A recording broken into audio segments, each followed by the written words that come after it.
देवदरहा केनु अछि काण रही इन शिव मंदिर रहस्य आसुन जन्मा देवदरहार इतिहास बाबदे किछि कथा।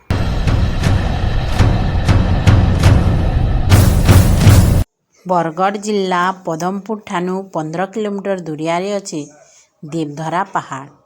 आई पहाड़ उपरे अच्छे बहुत सुंदर और प्राचीन शिव मंदिर। इन शिव महाप्रभु पंचमुखी शिवलिंग भावे बाबा धबलेश्वर नाथी पूजा पाए। मंदिर आसुन पदमपुर जमींदार राजेंद्र सिंह बरिया बनईछन। सेतेबेले पदमपुर रे चलुला जमींदारी शासन आ पदमपुर जमींदार थिले राजेंद्र सिंह बरिया। आउ से सबुदिनी देवधरा पर्वतनी के शिकार करी आसन। दिने कर कथा केतनी केते खरा करुଥାଏ। से दिने जमींदार बुली बुली अथा हितले न किछि जीव जंतु ने पाउथे शिकार लगी। से माने अधा हेकरी गोटे जगार बसली जेनठा ने आजनी देवधरा मंदिर अछि।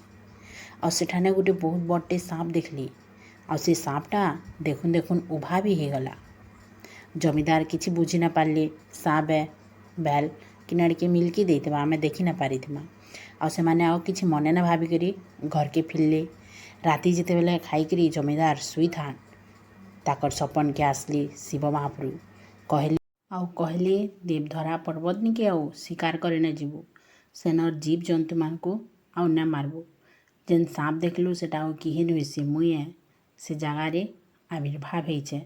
सेन तुई मोर लगी मंदिरटे बना बोली कहले आउ सपन्नु उभा हो गले। आरे दिन सकालू जमींदार फिर आसले से देवधरा पहाड़ निके और सेनर दरहानी के जाइकरी महाप्रभु के स्मरणा करी सेनर पैन आंचले पीली और कहले जदि मुई आरोग्य हो जिमी ताहेले मुई न मंदिर निर्माण करमी बोली कहले और पैन आंचले पीली।